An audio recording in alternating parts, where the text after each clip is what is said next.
Welcome, Dr. James Beckett, Sports Card Insights, here with Rich Klein. We're going to talk about big news at the National for next year and the following years with a change of management that many see as new energy, perhaps. Rich has got his take on it, but thanks first sponsors, pretty much all of whom were at the National.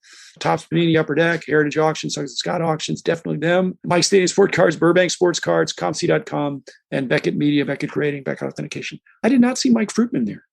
Mike Fruitman got sick during the event. He posted on Facebook that he was drinking lots of Gatorade in his hotel room. Sam made a show. That was a disappointment, but other than that, it was really good. But Rich, you're more of an East Coaster. These are three guys from the East Coast that are taking over from the Berkus family and the Broggi family, who are East and West Coast. And I think it's positive. John and his family and the late Mike Berkus, who you dealt with a lot more than I did, but I dealt with him too.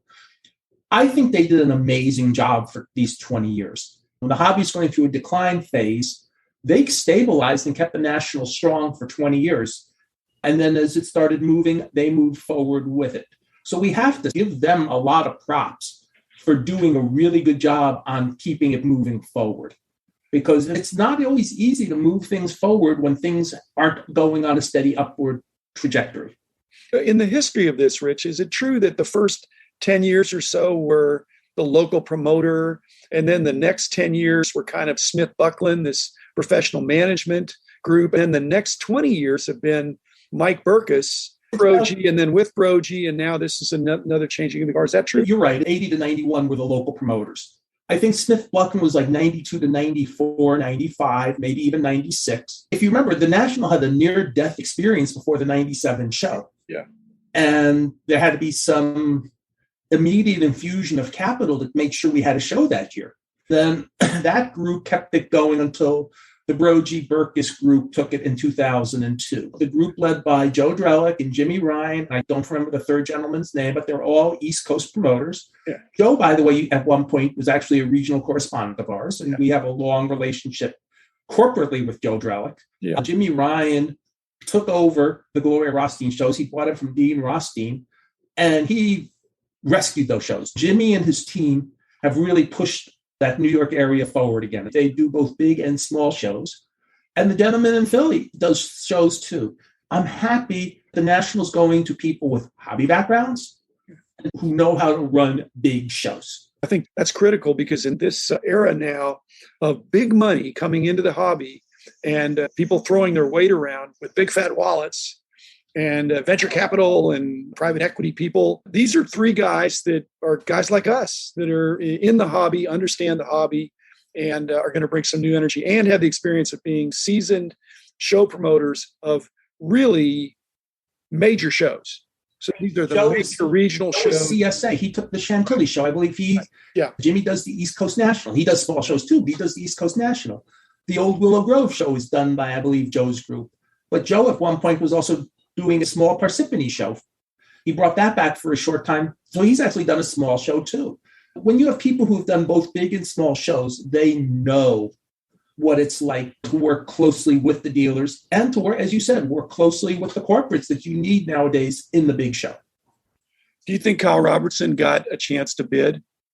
I'm not sure. Kyle has to do it his way, and I'm wondering if he even had a shot at it, or whether there were three bidders. The pedigree of the three that were chosen is strong.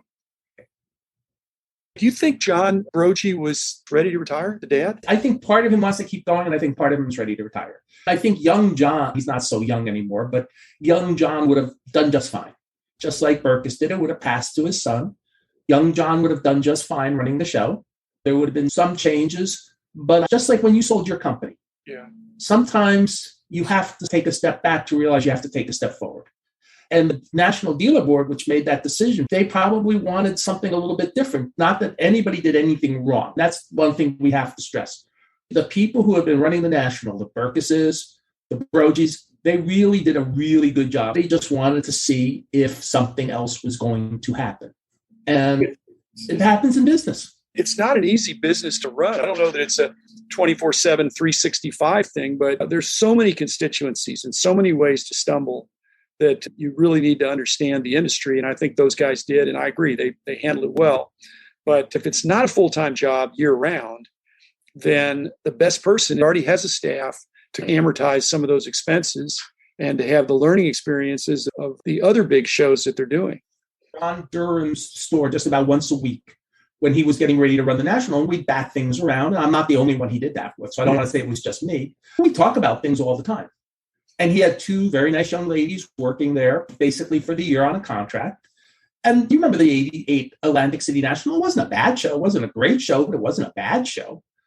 And he did as well as he could since the big Thomas Convention Center never got there on time. So he had to deal with a substandard convention center. But he did fine.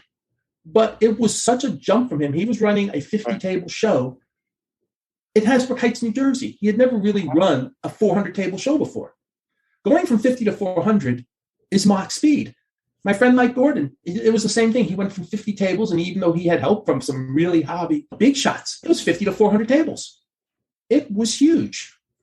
And it's such a difference. And remember, in those days, they weren't corporates. It was just a dealer. And it was still huge at the time. What do you make of the fact that these three guys are East Coasters and that none of the mention of nationals going forward of sites involve anything west of the Mississippi? I think they haven't looked that far yet. I will say I'll be very interested. Rob Veras is doing a big show in Burbank at the end of August. I want to see that show be a bomb. When I say a bomb, meaning in a good sense. Not a bomb being bad, but like the bomb, like the thing. Because if it is, then we can prove that the West Coast can handle a huge show. And if the West Coast can handle a huge show, then we can start saying we need to get there.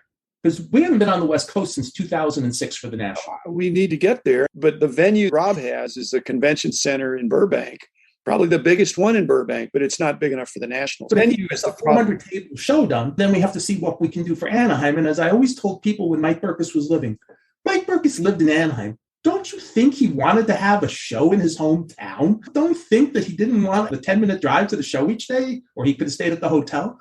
Don't you think he really would have liked that instead of having to fly across country every year?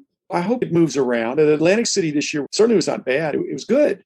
There were some issues. You and I don't do comps on the floor, so we don't really need our cell phones other than to talk to people. I wanted to look one thing up, and I couldn't.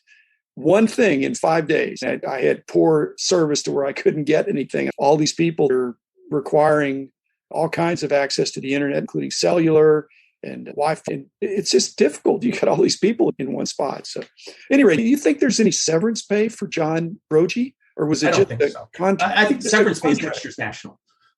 I know, but when somebody is a lame duck, they buy him out of that next year. But maybe not this time. You think these three amigos are Joe and Jimmy and Brian is the other guy? I think so. I'll look it up. Are they going to just shadow the team this next year and track it so they'll be ready to lock and load the following year? If they're smart, they will. If they're even smarter, they'll keep my dear friend Megan Broggi as the dealer liaison. I call her St. Megan because I've never heard a dealer say a bad word about her. And we dealers can be the nastiest people on the planet. And if none of us say anything bad about her, that tells me how good she really is. I walked up and she answered my question before I asked it. She just handed over some stuff to me and said, "Here, this is for you. Thank you very much." And I went, "Yes, that's exactly what I wanted." So that was great. So we need more people that can read our minds. She's very good at that. But like last year, when I did go, and thankfully I survived without getting the virus last year, but she looks at me and she says, "I didn't think you were coming." No, I came. So she couldn't quite read everybody's mind. But one of the things, and the reason I'm talking about her specifically for another reason too, when Dean, who was Nick and Debbie Redwine's lawyer, bought Nick's, the first thing he did is he kept Nick and Debbie for 90 days to transition. They were also friends, so it helped. And you could see during the 90 days of transition, Nick doing the victory tour. And the first few days, he was really running things. By the last few days, he was just like, "Hi, yeah, I'm glad you came to see me, Rich. Yeah, let's just chat for a few minutes." And he didn't even feel like any pressure. It was like Dean figured out how to order the new stuff. They worked with him on that. And the other thing Dean did, he kept the staff from the store as it was. So even though the store moved 3 doors down eventually to a beautiful, newer building, so to speak, within the same strip mall, you were still greeted the same way when you came in the door. And that's why when you do a change like this, you keep some of the personnel just because you want the continuity. With the triple cards, and Al sold to Lawrence? Al sold to Lawrence. And then Lawrence now has expanded to 3 shops? 3 shops. But did he actually, the guy who used to work with Al is working for Triple again. That's what I'm saying. Because it's hard to just know from in the company. Once you have somebody good, you just want to keep them. You want to keep them enjoying their job and doing good work. And I popped in on since we're talking about triple and we're talking about this guy, Chris, who worked with Al. And one thing Lawrence did, and he posted it on Facebook, he didn't really make a big thing out of it, but he knows Chris is from Cincinnati. He's a huge Bengals fan. Do you know he sent him to the Super Bowl this year? Awesome. It's nice. And so I asked him what strings he had to pull. He pulled out his American Express blank card. He said, that's the string I had to pull. And he posted about how thrilled he was to send a really good employee to something he knew he really wanted to go to. And so major props to Lawrence on that. Well, you got to be doing something right when you're going from one shop to three shops, and hats off to them. And he's actually involved in a fourth shop that you need to go visit. Okay. It's a place called The Beast. It's on the southeast corner of Preston and 121. It's what the prototypical modern store is going to be. Oh, yeah. I was told about that. But I thought the Beast was locked up in Mike Moynihan. It's a different beast. This is a visitable beast. I heard about that from somebody, and maybe it was Brad Bethune. Maybe told me that. I took Brad there. When we had lunch. So that's a fourth one? There. That's a fourth one? Yeah, Lawrence is involved in that. Okay. The guy who had been managing the Triple Cards Plano store is now a part owner and basically the day-to-day manager at that store. Let's end this on the note that it's really important to have people that understand the hobby in your business. When the boss understands the hobby, that's really important too. And they have to have a good business sense. It's and I think about it, too much running the national fit all those off. Exactly. Because if they just love the hobby, but they don't have the business sense, or if they have business sense, but they don't understand the hobby, they can mess up. So I'm hopeful it's going to be great. I'm looking forward to working with them. Like I said, Megan's not there. Who's going to read my mind next year? I may have to just ask my question of the person there. Hopefully they'll either recognize me or whatever. I'm sure at least Joe will recognize you. Yeah. Totally great. You were missed there, Rich. And I'm sorry, but I went for legitimate, as you said, health reasons. Being a good husband, I chose not to go, especially when the doctor told me not to go because of my wife's COVID. Yeah. But thankfully, she began her first day at her new position yesterday. We both look forward to going to the National next year. It's 360 days or whatever it is. And shaking the Broggi's hand and Dan Berkus and welcoming Joe and Jimmy and Brian, because hopefully it's onward and upward. Exactly. Hopefully we'll still see the Broggi and the Berkuses too. I didn't see them this time. I didn't get around.